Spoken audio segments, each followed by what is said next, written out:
অন্ধকার যখন আকাশকে গ্রাস করে তখন একটি ছোট্ট প্রদীপই যথেষ্ট পথের দিশা দেখাতে।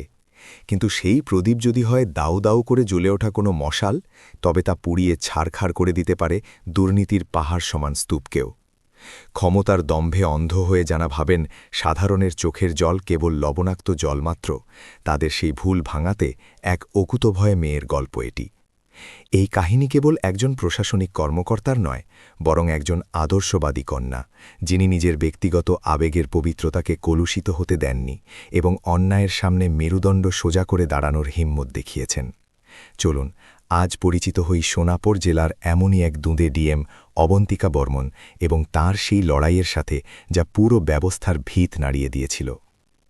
ডিএম অবন্তিকা বর্মন আজ তার মায়ের সাথে বাজারে যাচ্ছিলেন, যিনি বহু বছর পর কয়েকদিনের জন্য বাড়িতে ফিরেছিলেন। তাই তিনি চাইছিলেন না যে কোনো সরকারি জাঁকজমকের কারণে মায়ের সাথে কাটানো এই কিমতি মুহূর্তগুলোতে কোনো ব্যাঘাত ঘটুক। তখনই অবন্তিকা একটি বন্ধ দোকানের দিকে ইশারা করে বললেন, মা, তোমার মনে আছে ওই সামনের দোকানটা? ছোটবেলায় এখান থেকে তুমি আমাকে স্কুলের জন্য সাদা রিবন কিনে দিতে। তার কথা শুনে সরলা দেবী হাসলেন। হ্যাঁ রে মা, আর তুই সব সময় দুটোর জায়গায় 4টে রিবন নেমার জেদ করতি। তুই বলতি যে দুটো হারিয়ে যাবে।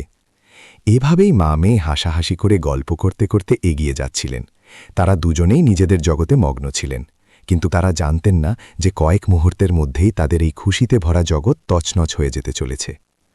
তখনই বাজারের গুঞ্জনকে চিড়ে দিয়ে 3টি পুলিশের মোটরসাইকেলের ভয়ঙ্কর সাইরেন বেজে উঠল। বাইকগুলো দ্রুত গতিতে ভিড় সরিয়ে ভেতরে ঢুকল। প্রতিটি বাইকে 2জন করে সিপাহী বসেছিল, যাদের মুখ হেলমেটের কালো কাঁচের আড়ালে লুকানো ছিল। কিন্তু হাতে ধরা লাঠি দেখে তাদের উদ্দেশ্য পরিষ্কার বোঝা যাচ্ছিল। এক হাবিলদার চিৎকার করে বলছিল, চলো সরো, সব রাস্তা খালি করো, দোকানের ভেতরে যাও, সব ওপন মহলের হুকুম, সাহেবের কনভয় বেরোবে। কথা শোনামাত্রই বাজারে হুড়ুহুড়ি পড়ে গেল। মানুষ ভয়ে নিজেদের দোকান ও ঠেলাগাড়ি ভেতরের দিকে টেনে নিতে লাগল। যে বাজার একটু আগেও প্রাণবন্ত মনে হচ্ছিল, এখন সেখানে এক অদ্ভুত ভয় ছড়িয়ে পড়ল। এক সিপাহী ফুল বিক্রি করা এক বৃদ্ধা মহিলার ঝুড়িতে লাথি মারল, যার ফলে সমস্ত গাঁদা ফুল রাস্তায় ছড়িয়ে পড়ল। এক ছেলে যখন এসব নিজের মোবাইলে রেকর্ড করার চেষ্টা করছিল, তার গালে এক সজোরে চড় পড়ল। যখন অফিসারের সফর হয়, তখন একটা মাছিও যেন না দেখা যায়।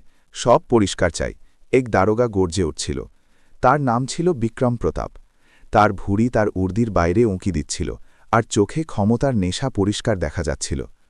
এই এলাকায় সে তার খারাপ ব্যবহার ও অহংকারের জন্য পরিচিত ছিল। কেউ জানত না কোন অফিসার আসছে, কিন্তু প্রত্যেকেই ভীত ছিল। এই তামাশা এখানে প্রায় রোজই হতো।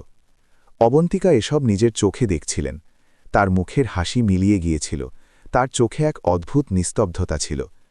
যে বাজারে তার মা নিজের পুরো জীবন কাটিয়েছিলেন, আজ সেখানেই উর্দি পরা কিছু লোক সাধারণ মানুষের সাথে এমন ব্যবহার করছিল যেন তারা কারো গোলাম। অবন্তিকা তাদের বিরুদ্ধে আওয়াজ তুলতে চেয়েছিলেন, কিন্তু তার মা তাকে থামিয়ে দিলেন এবং কোনো ঝামেলা ছাড়াই তারা দুজনে এগিয়ে যেতে লাগলেন। তখনই হাঁটতে হাঁটতে তাদের পা ব্যথা করতে শুরু করল এবং তিনি মাত্র এক মুহূর্তের জন্য শ্বাস নিতে একটি দোকানের বাইরে রাখা খালি বাক্সের ওপর বসে পড়লেন। তিনি তার মেয়েকে বললেন, মা, তুই যা, সবজি কিনে নিয়ে আয়, ততক্ষণ আমি এখানেই বসছি। অবন্তিকা বললেন, মা, নিজের খেয়াল রেখো। এটুকু বলে অবন্তিকা সেখান থেকে চলে গেলেন। তখনই এমন কিছু ঘটল যা অবন্তিকার আত্মাকে নাড়িয়ে দিল। দারোগা বিক্রম প্রতাপের নজর সরলা দেবীর উপর পড়তেই সে তক্ষুনি তার কাছে গেল এবং চিৎকার করে বলল, এই বুড়ি, এখানে কেন বসে আছিস? এটা ভিআইপি রুট, দেখতে পাচ্ছিস না? বিক্রমের গলায় সামান্যতম সম্মান ছিল না। সরলা দেবী খুব বিনম্রভাবে হাত জোর করে বললেন, বাবা, শুধু পা দুটো ব্যথা করছিল, এখনই উঠে যাচ্ছে। দারোগা বিক্রম বিষাক্ত হাসি হাসল। তোর বয়সের সমান তো আমার চাকরি হয়ে গেছে। তোর মতো লোকেরাই বাজারে মোংরা ছড়ায় আর ভিড় করে। দাঁড়া, তোকে কায়দা শেখাচ্ছি। আর তারপর এক সজোরে চর কষিয়ে দিল। সেই চরের শব্দ বাতাসে প্রতিধ্বনিত হল। মনে হলো যেন ওই একটা শব্দ বাজারের সমস্ত কোলাহল গিলে ফেলেছে। বাজারের চারদিকে লোক জমে গেল। মানুষ তামাশা দেখতে লাগল, কিন্তু কারো মুখ থেকে একটা শব্দও বেরোল না। সবাই যেখানে ছিল সেখানেই পাথর হয়ে গেল। ঠিক সেই মুহূর্তে অবন্তিকা পৌঁছলেন এবং দেখলেন তার মায়ের মুখ একদিকে ঝুলে পড়েছে আর তার চোখে জল। অবন্তিকা সেখানেই দাঁড়িয়ে রইলেন। তার চোখ খোলা ছিল, কিন্তু তিনি কিছু দেখতে পাচ্ছিলেন না। তার কানে শুধু সেই চরের প্রতিধ্বনি বাজছিল। ওই চর শুধু তার মায়ের গালে পড়েনি, ওই চর এক মেয়ের হৃদয়ে পড়েছিল, যে তাকে মানুষ করে এই যোগ্য বানিয়েছিল। সেই মায়ের সাথে তার চোখের সামনে এক সামান্য দারোগা অসভ্যতা করল। অবন্তিকার ভেতরে রাগ এতটাই বেড়ে গেল যে তিনি দ্রুত তার দিকে এগিয়ে গেলেন এবং বললেন, তোমার সাহস কি করে হলো আমার মায়ের উপর হাত তোলার? তোমরা সবাই এই বাজারে গুন্ডামি করছ। তখনই দারোগা বিক্রম চিৎকার করে বলল, চল পালা এখান থেকে, বেশি জ্ঞান দিস না, নয়তো তোকেও পড়বে। এটুকু শুনতেই অবন্তিকার ভেতরে তুফান সৃষ্টি হল। তিনি নিজের মোবাইল বের করলেন এবং একটি নাম্বার ডায়াল করলেন। ওপাশ থেকে ফোন ধরতেই তার গলা থেকে আওয়াজ বেরোল, শান্ত কিন্তু লোহার মতো শক্ত। আমি সোনাপুর জেলার ডিএম অবন্তিকা বর্মন বলছি। ফোনের ওপাশে বসা অপারেটর তোতলাতে শুরু করল, জি ম্যাম। তখনই অবন্তিকা চড়া গলায় বললেন, এই মুহূর্তে রাজগঞ্জ বাজারে উপস্থিত দারোগা বিক্রম প্রতাপ এবং তার পুরো টিমকে সাসপেন্ড করা হোক। আর এসপি সাহেবকে বলো 15 মিনিটের মধ্যে যেন তিনি আমার সাথে এই বাজারে দেখা করেন। ফোন রেখে অবন্তিকা তার মায়ের কাছে গেলেন, তাকে তুললেন, চোখের জল মুছিয়ে দিলেন এবং তাকে নিজের বুকে জড়িয়ে ধরলেন। বাজারের প্রতিটি নজর এখন তাদের ওপর টিকেছিল। কেউ বুঝতে পারছিল না যে গোলাপি স্যুট পরা এই মেয়েটিকে, যার একটা ফোন কল পুরো পুলিশ মহলে ভূমিকম্প সৃষ্টি করে দিয়েছিল। দারোগা বিক্রমের মুখ ভয়ে সাদা হয়ে গিয়েছিল। সে কাঁপতে কাঁপতে এগিয়ে এলো। কে তুমি? মিথ্যে বলছ। অবন্তিকা তার মাকে সাহারা দিয়ে দাঁড় করালেন এবং তারপর ঘুরে বিক্রমের চোখের দিকে তাকালেন। আমি সে যাকে তুমি একজন সাধারণ মহিলার মেয়ে ভেবেছিলে, আর আমি সে যে এখন তোমার এই অহংকার ভাঙতে চলেছে। আমি এই জেলার ডিএম এবং তুমি আমার মায়ের ওপর হাত তুলেছ। এই শব্দগুলো কেবল কথা ছিল না, যেন বিজলি ছিল যা বিক্রমের ওপর পড়েছিল। তার পায়ের তলা থেকে মাটি সরে গেল। ঠিক 15 মিনিট পর এসপির গাড়ি সাইরেন বাজিয়ে সেখানে পৌঁছল। এসপি সাহেব প্রায় দৌড়াতে দৌড়াতে গাড়ি থেকে নামলেন। তার কপালে ঘাম ছিল। ম্যাম, খুব বড় ভুল হয়ে গেছে আমার থেকে। অবন্তিকা হাত তুলে তাকে কড়া গলায় বললেন, এটা ভুল নয় এসপি সাহেব, এটা অনেক বড় অপরাধ। এটা কেমন নিয়ম? বাজারে সাধারণ গরিব বয়স্ক মানুষদের এভাবে লাঞ্ছিত করা হবে আর তাদের সাথে অসভ্যতা করা হবে, এটাকে আপনি ভুল বলবেন? এটা সেই সত্য যা রোজ এই ব্যবস্থার দেয়ালের আড়ালে ঘটে, আর আজ সেই পর্দা সরে গেছে। ঠিক সেই মুহূর্তেই পুরো বাজারের সামনে দারোগা বিক্রম ও তার টিমকে সাসপেন্ড করা হলো। তাদের জোর করে জিপে ঢোকানো হলো। যে ভিড় এতক্ষণ দম আটকে দাঁড়িয়েছিল তারা এখন ধীরে ধীরে হাততালি দিতে লাগল। কেউ সাহস করে স্লোগান দিল, ডিএম সাহিবা জিন্দাবাদ। অবন্তিকা তার মায়ের হাত ধরলেন এবং বললেন, এখন তুমি ঠিক আছো তো মা? সরলা দেবীর চোখ থেকে জল পড়ছিল, কিন্তু এই জল অসহায়তার নয়, গর্ভের ছিল। আজ তুই আমাকে দুনিয়ার সবচেয়ে বড় সম্পদ ইজ্জত দিয়ে দিলি রে মা। সেই রাতে অবন্তিকা নিজের সরকারি বাংলায় পৌঁছলেন। তার মস্তিষ্ক শান্ত ছিল, কিন্তু হৃদয়ে এক তুফান ছিল। এটা শুধু একজন দারোগার অসভ্যতার বিষয় ছিল না, এটা ছিল সেই পুরো পচা সিস্টেমের অসুখের একটি লক্ষণ। তিনি একটি ফাইল বের করলেন যাতে লেখা ছিল জনশুনানি। ফাইলটি সেই সব অভিযোগে ভরা ছিল যেগুলোকে আবর্জনার ঝুড়িতে ফেলে দেওয়া হয়েছিল। কোথাও পুলিশের অবৈধ আদায়, কোথাও নিরপরাধীদের মিথ্যে কেসে ফাঁসানোর কাহিনী, তো কোথাও কোনো গরিবের এফআইআর পর্যন্ত না লেখার অভিযোগ। অবন্তিকা বুঝে গিয়েছিলেন যে লড়াই শুধু একজন বিক্রম প্রতাপের সাথে নয়, লড়াই সেই মানসিকতার সাথে যা উর্দিকে মনুষ্যত্বের চেয়ে বড় মনে করে। পরের দিন সকালে অবন্তিকা ডিএমের গাড়ি ডাকলেন না। তিনি একটি পুরনো সবুজ রঙের সালোয়ার স্যুট পরলেন এবং একজন সাধারণ মেয়ের মতো স্কুটার নিয়ে বেরিয়ে পড়লেন। তার গন্তব্য ছিল কালীপুর থানা, যেখান থেকে সবচেয়ে বেশি অভিযোগ আসছিল। তিনি থানায় পৌঁছলে পাহারাদার তাকে আটকে দিল। কোথায়, কার সাথে দেখা করতে হবে? তখন তিনি এক ঘাবড়ে যাওয়া মেয়ের অভিনয় করে বললেন, একটা অভিযোগ জমা দিতে হবে। এটুকু বলে ভেতরে চলে গেলেন। ভেতরে মেজাজে পান চিবোতে চিবোতে থানার বড় বাবু বসেছিল। সে অবন্তিকাকে আপাদমস্তক দেখল আর বলল, কি হয়েছে, কার বিরুদ্ধে অভিযোগ? অবন্তিকা নরম সুরে বললেন, এখানকারই কিছু পুলিশকর্মীর বিরুদ্ধে। তারা আমার ভাইকে কাল রাতে বাড়ি থেকে তুলে নিয়ে এসেছে আর ছাড়ার জন্য টাকা চাইছে। থানার বড়বাবু জোরে হাসল। আচ্ছা, পুলিশের অভিযোগ পুলিশের কাছেই করতে এসেছিস? চল ভাগ এখান থেকে, বেশি নাটক করলে তোকেও ভেতরে পুরে দেব। অবন্তিকা হাসলেন। তখনই দরজা দিয়ে সেই এসপি ভেতরে এলেন, যিনি কয়েকদিন আগে অবন্তিকার এক ফোনে বাজারে দৌড়াতে দৌড়াতে এসেছিলেন। থানার বড়বাবু, দারোগা আর সিপাহীরা তাকে দেখামাত্রই তড়াক করে দাঁড়িয়ে পড়ল। দারোগা দ্রুত সামনে রাখা একটি চেয়ারের কাছে গিয়ে সেটি নিজের হাত দিয়ে পরিষ্কার করতে লাগল এবং বলল, স্যার বসুন। এসপি যখন সেই চেয়ারে বসলেন তখন থানার বড়বাবু তার সামনে হাত জোর করে বলল, স্যার, হঠাৎ এই দাসকে না জানিয়ে কিভাবে আসা হলো? এসপি যেমন কিছু বলতে যাচ্ছিলেন তখনই তার নজর সামনে এক কোণে দাঁড়িয়ে থাকা অবন্তিকার উপর পড়ল। তিনি তক্ষুনি দাঁড়িয়ে পড়লেন এবং তার চোখ ছানা বড়া হয়ে গেল। এসপির এই অবস্থা দেখে বড়বাবু আর দারোগারও হুঁশ উড়ে গেল। তাদের মনে প্রশ্ন জাগতে লাগল যে এই মেয়েটিকে দেখে এসপি সাহেবের মুখের রং কেন উড়ে গেল। সে জিজ্ঞেস করল, স্যার, কি হয়েছে? তখন এসপি রাগে ও ভয়ে বড়বাবুকে বললেন, মূর্খ, এই ম্যামকে কিছু বলিসনি তো? এই কথা শুনে যেন বড়বাবুর পায়ের নিচের মাটি সরে গেল। এসপি সাহেব তক্ষুনি দৌড়ে অবন্তিকার কাছে গেলেন এবং বললেন, ম্যাম, আমি আপনাকে লক্ষ্য করিনি, আমাকে ক্ষমা করে দিন। এই দৃশ্য দেখে বড়বাবু যেন মাটির সাথে মিশে গেল। তার চোখে ভয় পরিষ্কার ফুটে উঠছিল। সে ঘাবড়ে গিয়ে বারবার এসপির দিকে তাকাচ্ছিল, আর তারপর তার সামনে দাঁড়িয়ে থাকা অবন্তিকার দিকে। অবন্তিকা এখন হাসি ছেড়ে গম্ভীর হয়ে গেলেন। তার চোখ ধারালো ও শক্ত হয়ে উঠেছিল। তিনি ধীরে ধীরে এগিয়ে গেলেন এবং বড়বাবুর সামনে গিয়ে দাঁড়ালেন। গম্ভীর ও শীতল গলায় বললেন, দারোগা, তুমি জানো তুমি এখন কার সাথে কথা বলেছ? আমি সেই অবন্তিকা, জেলার ডিএম, যাকে তুমি কিছুক্ষণ আগে থানায় পুড়ে দেওয়ার হুমকি দিয়েছিলে। এখন বলো, জনতার অভিযোগ শোনার বদলে তোমরা তাদের তুলে এনে থানায় আটকে রাখো আর টাকা আদায় করো? এটাই কি তোমাদের ন্যায়? এটাই কি তোমাদের উর্দির ইজ্জত? বড়বাবু হতবম্ব হয়ে গেল। তার মুখের সমস্ত রং উড়ে গেল। সে কাঁপতে কাঁপতে তক্ষুনি 2 হাত জোর করে অবন্তিকার কাছে ক্ষমা চাইতে লাগল। ম্যাম, আমার থেকে ভুল হয়ে গেছে, আমি আপনাকে চিনতে পারিনি, দয়া করুন, আর এমন ভুল হবে না। অবন্তিকা তার দিকে শক্ত নজরে তাকালেন এবং চড়া গলায় বললেন, ক্ষমায় আইন চলে না। দারোগা, তোমাকে সাসপেন্ড করা হলো এবং তোমার বিরুদ্ধে বিভাগীয় তদন্তও হবে। আজ থেকে তুমি এই চেয়ারের যোগ্য নাও, তোমাকে জেলে ঢোকানো উচিত, কিন্তু এখন তোমাকে শুধু সাসপেন্ড করছি যাতে বাকি পুলিশরা শিক্ষা পায়। এসপি তক্ষুনি মাথা নত করে আদেশ মেনে নিয়ে সিপাহীদের ইশারা করলেন। 2 সিপাহী এগিয়ে এলো এবং বড়বাবুকে ধরে ফেলল। বড়বাবু হাত জোর করে কাঁদতে লাগল, ম্যাম, দয়া করুন, আমার চাকরি চলে গেলে আমার ঘর বরবাদ হয়ে যাবে। অবন্তিকা 1 পা পিছিয়ে গিয়ে শীতল গলায় বললেন, যখন তুমি কোনো গরিবের ফরিয়াদ শোনার বদলে তাকে ধমকাতে আর থানায় আটকে রাখতে, তখন তার ঘরের কি অবস্থা হতো? কখনো ভেবেছ? এটাই ভেবে এখন নিজের ঘরে চিন্তা করো। থানায় শমশানে স্তব্ধতা নেমে এলো। সবার নজর এখন সেই মহিলা ডিএমের ওপর ছিল, যার চোখে কোমলতা নয়, বরং ন্যায়ের আগুন জ্বলছিল। পরবর্তী কয়েক মিনিটের মধ্যে থানার চেহারা বদলে গেল। অবৈধভাবে আটকে রাখা ছেলেটিকে তক্ষুনি ছেড়ে দেওয়া হলো এবং সেই বড়বাবু সহ 3 পুলিশকর্মীকে হাতে হাতে সাসপেন্ড করা হলো। এটা ছিল কেবল শুরু। পরবর্তী 3-4 দিন পুরো জেলায় এক আতঙ্ক ছড়িয়ে পড়ল, এক নাম না জানা ডিএমের আতঙ্ক। কেউ জানত না তিনি কখন, কোথায়, কোন রূপে পৌঁছে যাবেন। কখনো তিনি এক কৃষক সেজে কোনো তহসিল অফিসে পৌঁছে যেতেন, তো কখনো এক শ্রমিক সেজে কোনো পুলিশ চৌকিতে। পুরো শহরে অবন্তিকা বর্মনের গল্প শোনা যেতে লাগল।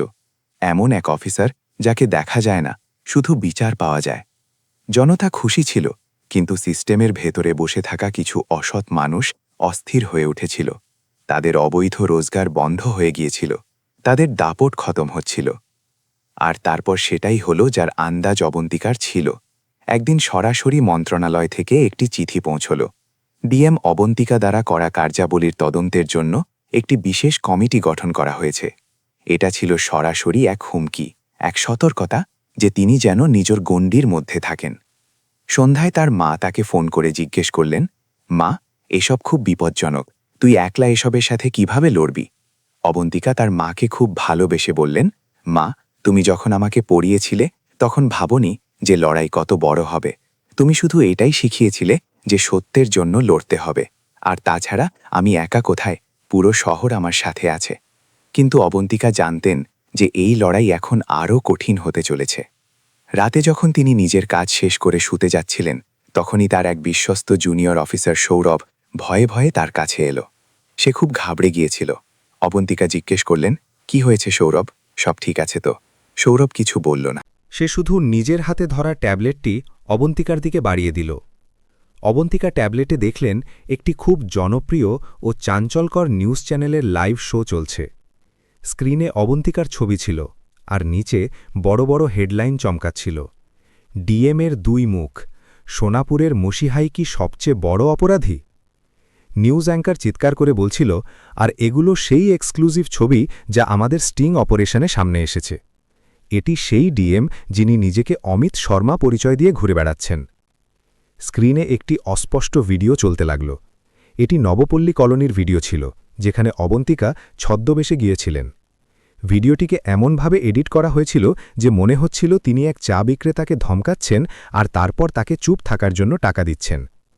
তারপর একটি অডিও চালানো হলো, যেখানে অবন্তিকার গলা পরিবর্তন করে শোনানো হলো। অ্যাঙ্কার চিৎকার করছিল, একজন মহিলা ডিএম একজন পুরুষের নাম কেন ব্যবহার করছেন? এটা কি কোনো বড় ষড়যন্ত্রের অংশ? তিনি কি সৎ পুলিশকর্মীদের মিথ্যে কেসে ফাঁসাচ্ছেন?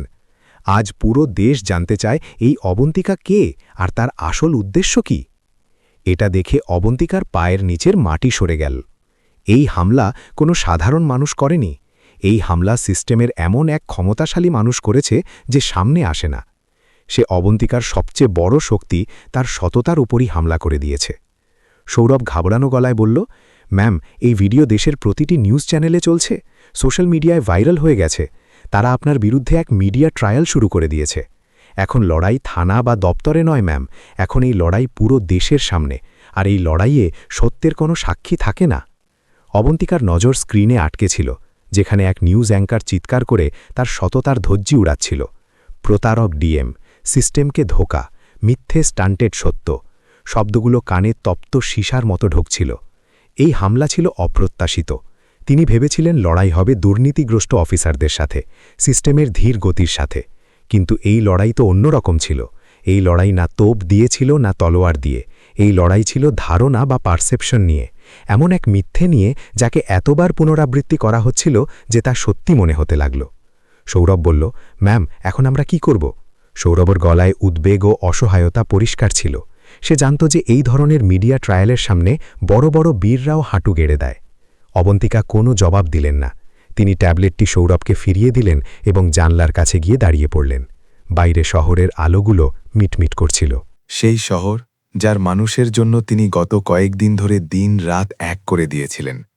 আর আজ সেই শহরের মানুষ টিভিতে দেখছে যে তাদের মসিহা আসলে এক অপরাধী। এক অদ্ভুত তিক্ততা তার হৃদয়ে মিশে গেল। তখনই বাংলোর ল্যান্ডলাইন ফোন বেজে উঠল। তারপর দ্বিতীয় ফোন, তারপর তার মোবাইল। একটার পর একটা কল। লখনৌ থেকে বড় বড় কর্মকর্তাদের কল আসছিল। কারো গলায় সহমর্মিতার অভিনয় ছিল, তো কারো গলায় ধমক। সবার সারমর্ম একটাই ছিল, আপনি এটা কি করলেন? পুরো অ্যাডমিনিস্ট্রেশনের নাক কেটে দিলেন। আপনাকে তক্ষুনি এই বিষয়ে সাফাই দিতে হবে। এক সিনিয়র অফিসার তো এও বলে দিলেন, ওপর থেকে চাপ আছে, ভালো হবে আপনি কয়েকদিনের জন্য ছুটিতে চলে যান, যতক্ষণ না মামলা ঠান্ডা হচ্ছে। তাকে ধীরে ধীরে এক ঘরে করে দেওয়া হচ্ছিল। সিস্টেম যখন কাউকে বাঁচাতে পারে না, তখন সবার আগে তার থেকে হাত ধুয়ে ফেলে। দরজায় হালকা টোকা পড়ল। তার মা সরলা দেবী দাঁড়িয়েছিলেন। তার মুখে সেই ভয় ছিল যা প্রতিটা মা নিজের সন্তানকে কোনো বিপদে দেখে অনুভব করেন। মা, তার গলা কাঁপছিল। আমি টিভিতে দেখলাম, এরা তোর সম্পর্কে কি সব বাজে বাজে বলছে। অবন্তিকা নিজেকে সামলে নিয়ে বললেন, কিছু না মা, সব মিথ্যে, তুমি চিন্তা করো না। সরলা দেবী তার চোখের দিকে তাকিয়ে বললেন, বলেছিলাম না রে মা, এই দুনিয়া খুব খারাপ, ছেড়ে দে এসব, এই লড়াই তোর দ্বারা হবে না। চল আমরা নিজেদের বাড়ি ফিরে যাই। আমার কোনো ডিএমের কুর্সি চাই না, আমার শুধু আমার মেয়েকে সুস্থ সবল চাই। মায়ের মুখ থেকে এই শব্দগুলো শোনা অবন্তিকার কাছে সবচেয়ে বড় হার ছিল। তিনি পুরো দুনিয়ার সাথে লড়তে পারতেন, কিন্তু নিজের মায়ের চোখে নিজের জন্য ভয় দেখে তিনি ভেঙে পড়লেন। প্রথমবার তার মনে হল যে সম্ভবত তিনি হারছেন, সম্ভবত তার মা ঠিকই বলছেন। সেই রাতে তিনি ঘুমোতে পারলেন না। বারবার তার কানে সেই নিউজ অ্যাঙ্কারের আওয়াজ আর তার মায়ের ভয় পাওয়া শব্দগুলো বাজছিল। পরের দিন সকালে যখন তিনি উঠলেন, তখন তার চোখে এক নতুন দৃঢ়তা ছিল। তিনি হারতে পারেন না। আজ যদি তিনি হেরে যান, তবে আর কেউ সত্যের জন্য লড়ার সাহস পাবে না। এই লড়াই এখন শুধু তার একার ছিল না, এই লড়াই ছিল সেই বিশ্বাসের যা সোনাপুরের মানুষ তার ওপর দেখিয়েছিল। তিনি নিজের ফোন তুললেন এবং একটি নম্বর মেলালেন। এটি তার এক পুরনো কলেজ প্রফেসরের নম্বর, প্রফেসর স্যানাল, যিনি এখন রিটায়ার করে এক শান্ত জীবন কাটাচ্ছেন।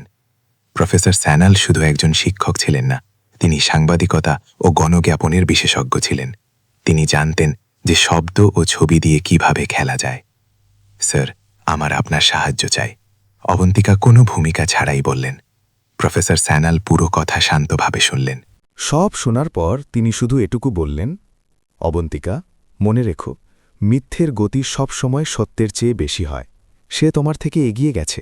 এখন যদি তাকে হারাতে হয়, তবে তোমাকে এক নতুন, তার চেয়েও বড় সত্য তৈরি করতে হবে। তুমি একটা মিথ্যের জবাব 100টা প্রমাণ দিয়ে দিতে পারবে না, তোমাকে এক কাহিনীর জবাব এক আরও বেশি সত্যি ও আরও বেশি প্রভাবশালী কাহিনী দিয়ে দিতে হবে। এই শব্দগুলো অবন্তিকার জন্য এক দিশানির্দেশনার মতো ছিল। তিনি বুঝে গিয়েছিলেন তাকে কি করতে হবে। তিনি তক্ষুনি সৌরভকে ডাকলেন। সৌরভ, গত 4 দিনে আমরা যতগুলো থানা ও চৌকিতে অভিযান চালিয়েছি সেই সবকটির আনএডিটেড ভিডিও ফুটেজ, সাসপেনশন অর্ডারের কপি আর সবচেয়ে জরুরি সেই সব মানুষের তালিকা বের করো যাদের আমরা সাহায্য করেছি। পরবর্তী 2 ঘণ্টা পর্যন্ত অবন্তিকা ও সৌরভ প্রমাণ জোগাড় করতে লাগলেন। তাদের কাছে কালীপুর থানা থেকে ছাড়িয়ে আনা নিরপরাধ ছেলেদের জবানবন্দি ছিল, নবপল্লী কলোনির সেই সব মানুষের ভিডিও ছিল যারা বছরের পর বছর পুলিশের অত্যাচারে অতিষ্ঠ ছিল, সেই বৃদ্ধা ফুলওয়ালের ইন্টারভিউ ছিল যার ঝুড়িতে লাথি মারা হয়েছিল। তাদের কাছে প্রতিটি জিনিসের কাঁচা খতিয়ান ছিল। সৌরভ জিজ্ঞেস করল, এখন এই প্রমাণগুলো নিয়ে কি করব ম্যাম? মেইনস্ট্রিম মিডিয়া তো আমাদের দেখাবে না। মেইনস্ট্রিম মিডিয়া কাহিনী দেখায় না, কাহিনী তৈরি করে। আমরা আমাদের কাহিনী নিজেই বলবো, অবন্তিকা বললেন। তিনি প্রফেসর স্যান্যালের সাহায্যে এক তরুণ স্বাধীন সাংবাদিকের সাথে যোগাযোগ করলেন। তার নাম ছিল শ্রেয়া সেন। শ্রেয়া কোনো বড় নিউজ চ্যানেলের জন্য কাজ করতেন না। তিনি একটি ইউটিউব চ্যানেল ও একটি ওয়েবসাইট চালাতেন যেখানে তিনি নির্ভয়ে ইনভেস্টিগেটিভ জার্নালিজম করতেন। তার পৌঁছ ছিল কোটি কোটি মানুষের কাছে। অবন্তিকা মাঝরাতে শহরের বাইরে এক নির্জন জায়গায় শ্রেয়ার সাথে দেখা করলেন। এটি একটি অনেক বড় ঝুঁকি ছিল, কিন্তু এখন ঝুঁকি নেওয়া ছাড়া আর কোনো উপায় ছিল না। অবন্তিকা সরাসরি বিষয়টিতে এসে বললেন, আমার কাছে বেশি সময় নেই, এটা একটা পেনড্রাইভ, এতে সেই সব কিছু আছে যা আপনার প্রয়োজন। অবন্তিকার কাছে একটি পেনড্রাইভ ছিল যাতে পুরো ষড়যন্ত্র ও প্রমাণ মজুদ ছিল। তিনি শ্রেয়া সেনকে সেটি দিলেন, যিনি তক্ষুনি নিজের রিপোর্ট ও ডকুমেন্টারির মাধ্যমে সব সত্য ফাঁস করে দিলেন। অবন্তিকার অসহায়তা এবং মিথ্যে আরোপের প্রতিটি স্তর খুলে দেওয়া হল। ভিডিওটি ইন্টারনেটে ভাইরাল হয়ে গেল। #ISupportDM অবন্তিকা ট্রেন্ড করতে লাগল। সমস্ত দুর্নীতিগ্রস্ত পুলিশ অফিসাররা ভ্যাবাচ্যাকা খেয়ে গেল। অবন্তিকা ও সৌরভ ষড়যন্ত্রের পিছনের নেটওয়ার্ক খুঁজে বের করলেন এবং জানতে পারলেন যে আইজি রণবিজয় সিংহি মাস্টারমাইন্ড ছিল। তার সৎ ভাবমূর্তির পিছনে 20 বছর পুরনো নিজের অতীতের এক গভীর রহস্য লুকিয়েছিল, যাতে অবন্তিকার বাবার হত্যা ও কেস ধামাচাপা দালাও অন্তর্ভুক্ত ছিল। অবন্তিকা বৃদ্ধ হাবিলদার রহমান কাকার থেকে নিজের বাবার হত্যার ডাইং ডিক্লারেশন রেকর্ড করালেন। তার কাছে এখন আইজি রণবিজয় সিংহের সাম্রাজ্য ধ্বংস করার অকাট্য প্রমাণ ছিল। রাজ্যের উচ্চ পর্যায়ে তদন্ত কমিটির সামনে প্রমাণ পেশ করা হল এবং আইজি রণবিজয় সিংকে গ্রেফতার করা হল। অবন্তিকাকে পুনরায় ডিএম পদে বাহাল করা হল। 20 বছর পর তিনিও তার মা সেখানেই গেলেন যেখানে তার বাবার মৃত্যু হয়েছিল। এখন সেখানে ভয় নয়, শুধু শান্তি ছিল। সরলা দেবীর চোখে গর্ব ও খুশি ছিল। অবন্তিকা নিজের ও নিজের বাবার লড়াই পূর্ণ করেছিলেন। বন্ধুরা, এই কাহিনী কেবলমাত্র বিনোদন ও শিক্ষার উদ্দেশ্যে তৈরি করা হয়েছে। এতে দেখানো সমস্ত চরিত্র, ঘটনা ও সংলাপ কাল্পনিক। কোনো প্রকৃত ব্যক্তি, সংস্থা বা ঘটনার সাথে এর কোনো সম্পর্ক নেই। দয়া করে এটিকে কেবল কাহিনী হিসেবে দেখুন এবং এর আনন্দ নিন। আমরা কারও ভাবাবেগে আঘাত দিতে চাই না। যদি আপনার এই কাহিনী পছন্দ হয়ে থাকে তবে এটি লাইক করুন এবং বেশি বেশি মানুষের কাছে শেয়ার করুন। কমেন্ট করে জানান যে আপনার কার কোন পদক্ষেপটি সবচেয়ে ভালো লেগেছে এবং আমাদের চ্যানেলটি সাবস্ক্রাইব করতে ভুলবেন না, কারণ আমরা আপনার জন্য এমনই অনুপ্রেরণামূলক কাহিনী নিয়ে আসতে থাকব। ধন্যবাদ।